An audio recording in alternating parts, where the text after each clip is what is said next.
విదేశాల్లో చదవాలనుకుంటున్నారా? అయితే విదేశ్ కన్సల్ట్ ని సంప్రదించండి.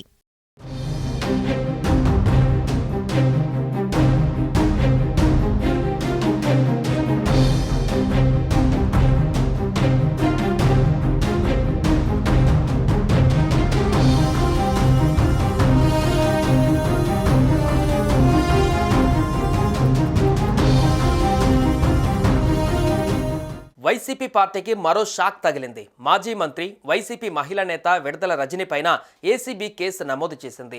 ఎడ్లపాడులోని స్టోన్ క్రషర్ యజమానిని బెదిరించి 2.20 కోట్లు వసూలు చేశారని రజనిపై ఆరోపణలు ఉన్నాయి. ఇదే విషయంలో ఐపీఎస్ జాషువా పైన కేసు నమోదు చేసింది ఏసీబీ. A1గా రజని, A2గా ఐపీఎస్ అధికారి జాషువా, A3గా విడుదల రజని మరిది విడుదల గోపి, A4గా రజని పిఏ రామకృష్ణలను నిందితులుగా చేర్చింది.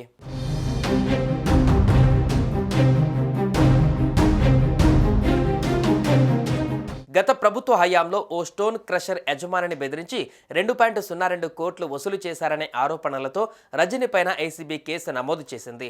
పల్నాడు జిల్లా ఎడ్లపాడులోని శ్రీ లక్ష్మీ బాలాజీ స్టోన్ క్రషర్ యజమానిని విజిలెన్స్ తనిఖీల పేరుతో విడుదల రజని బెదిరించారనేది ప్రధాన ఆరోపణ.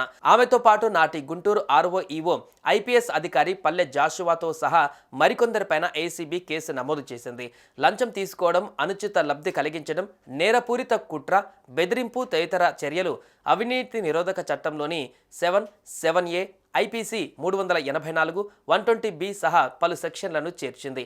ఇందులో A1గా విడుదల రజని, A2గా ఐపీఎస్ పల్లె జాషువా, A3గా విడుదల రజని మరిది గోపి, A4గా రజని పిఏ దొడ్డ రామకృష్ణలుగా పేర్కొంది.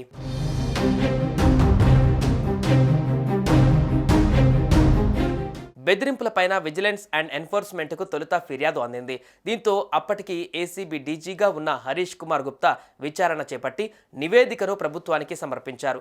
ఆయన సిఫారసు మేరకు ఏసీబీ విచారణకు సర్కార్ ఆదేశించింది. దీంతో ACB director general Atul Singh ప్రాథమిక దర్యాప్తులో ఆధారాలు లభించడంతో కేసు నమోదు చేసినట్లుగా అధికారులు తెలిపారు.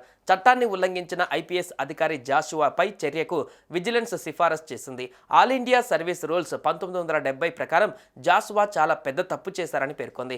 సివిల్ సర్వీస్ అధికారి చట్టాన్ని పక్కన పెట్టి పై అధికారుల అనుమతి లేకుండా అధికార పార్టీ నేతల స్వప్రయోజనాల కోసం పనిచేయడాన్ని నేరంగా పరిగణించింది. ఎలాంటి ఫిర్యాదు లేకున్నా మైనింగ్ వ్యాపారిని బెదిరించడంతో పాటు 10 లక్షల రూపాయలు తీసుకోవడం పైన చర్య తీసుకోవచ్చని పేర్కొంది.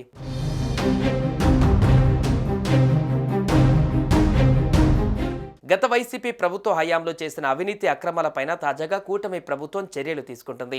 ఇందులో భాగంగా ఇప్పటికే పలువురు ఎమ్మెల్యేలు, ఎంపీలు, మంత్రులు, ఎమ్మెల్సీలపైన రాష్ట్ర వ్యాప్తంగా కేసులు నమోదు కాగా విచారణ కొనసాగుతున్న విషయం తెలిసిందే.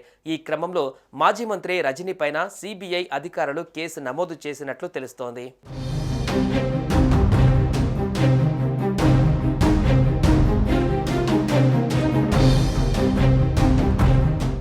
సుమన్ టీవీలో మీ పర్సనల్ అండ్ బిజినెస్ ప్రమోషన్స్ కోసం కింది నెంబర్కి కాంటాక్ట్ చేయండి.